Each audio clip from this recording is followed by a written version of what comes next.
This is the moment. These are the critical few minutes when jobs are won or lost, when lives change. The job interview. Years of experience, good references, and a great resume, they're vital. They got you in the door. But now, face to face, you have to win that job.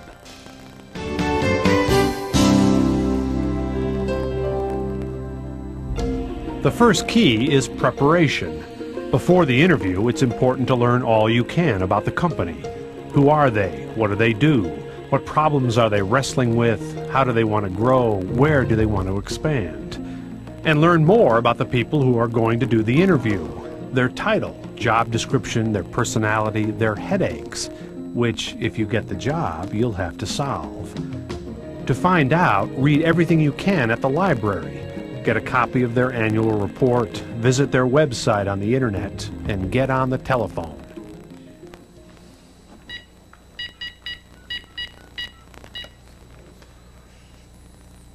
Bob, hi, it's Colin Blake. How are you?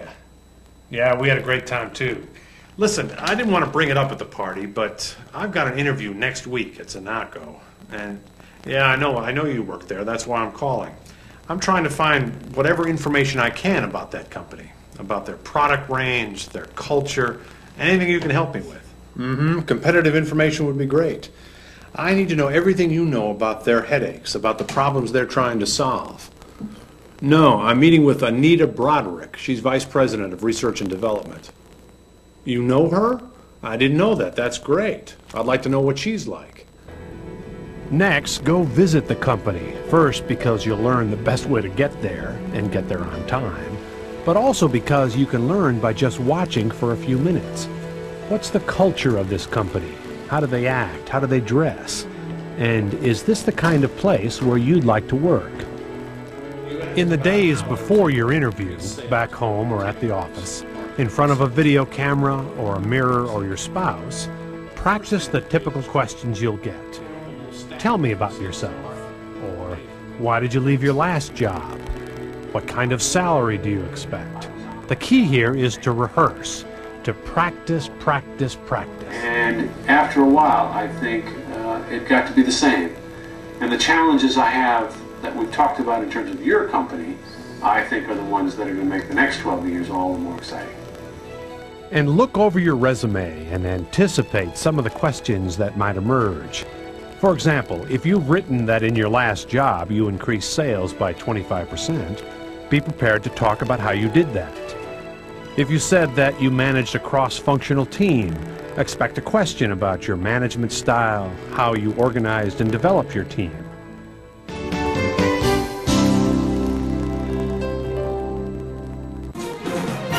In one of these buildings, on one of the floors in one of the offices, there is an opportunity waiting, a job interview. If it goes well, it will lead to a job. And while most of us focus on what we should say, how we say it is just as important. In fact, it may be more important than anything else. Do you speak with authority? Forget the words for a moment. Do you answer a question with energy and conviction? Do you sit forward and look your interviewer in the eye? Are you relaxed and confident or not? This candidate, for example. You've been at Thales Computers for quite a long time. What makes you think that you can change your thinking and adapt to the way that we do things? Well, I've asked myself that same question. I can see why it might bother you. But then when I thought about it, I realized I've been in a process of change most of my life. It's easy to think that because someone's been with one company for a long while that they haven't experienced much change. But Thales has changed a lot since I've been there. We had 6 major reorganizations and a merger in '89. And don't forget, Thales is in a major competitive market where we have to adapt quickly in order to survive. We stayed ahead of competition by constantly renewing our product range to meet customer needs. And as one of the marketing managers, I had to keep abreast of technology within the company. So Yes, I'm confident that I'd be able to adapt to the style of your organization. His answers are fine, but he won't get this job. Why? Let's go back. When he walked in, his handshake was weak.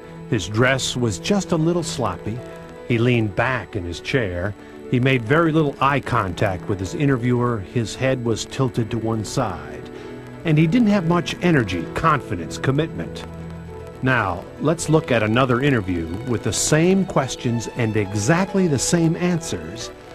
But this time the candidate sits forward. He is alert, confident, energetic. You've been at Thales Computers for quite a long time. What makes you think that you can change your thinking to adapt to the way that we do things? Well, I've asked myself that same question, and I can see why it might bother you. But when I thought about it, I realized I've been going through a process of change all my life. It's easy to think that a person who's been with one company a long time hasn't experienced much change. But Thales has changed a lot since I've been there. We've had 6 major reorganizations. We had a merger in '89. And don't forget, Thales is in a highly competitive market where in order to survive, you have to adapt very, very quickly. We stayed ahead of the competition by constantly renewing our product range to meet customer needs. And as one of the marketing managers, I had to keep abreast of technology within the company. Yes, I am confident that I can adapt to the style of your organization. Now, which candidate would you hire? In fact, which one of these two are you?